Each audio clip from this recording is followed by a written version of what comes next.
আজ বাইশারীতে ইত্তেহাদুল ওলামা পরিষদের পরিচিতি সভা ও দোয়া মাহফিল অনুষ্ঠিত হয়েছে। বিকেল ৪টায় বাইশারী বাজার চত্বরে অনুষ্ঠিত এই অনুষ্ঠানে আলেম সমাজ, রাজনৈতিক নেতা ও স্থানীয় গণ্যমান্য ব্যক্তিবর্গ একত্রিত হয়ে একতার মঞ্চে মিলিত হন।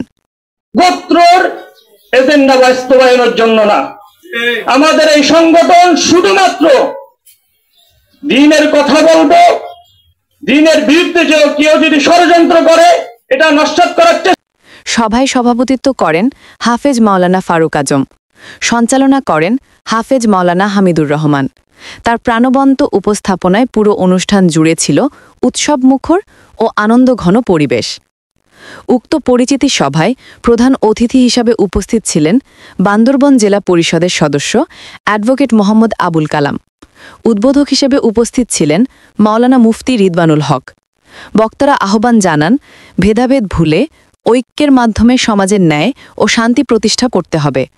তাদের কথা শুনে উপস্থিত মানুষদের মধ্যে চোখে পড়ে আশা ও উৎসাহের ঝলক।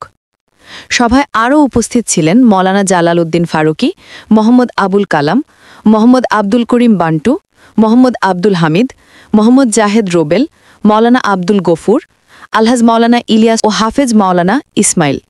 স্থানীয় সাংবাদিক, রাজনৈতিক নেতা ও সামাজিক সংগঠনের প্রতিনিধিরাও অংশ নিয়ে পরিবেশকে করেছেন প্রাণবন্ত। সবশেষে দোয়া ও মোনাজাতের মধ্য দিয়ে সভার আনুষ্ঠানিক সমাপ্তি ঘোষণা করা হয়।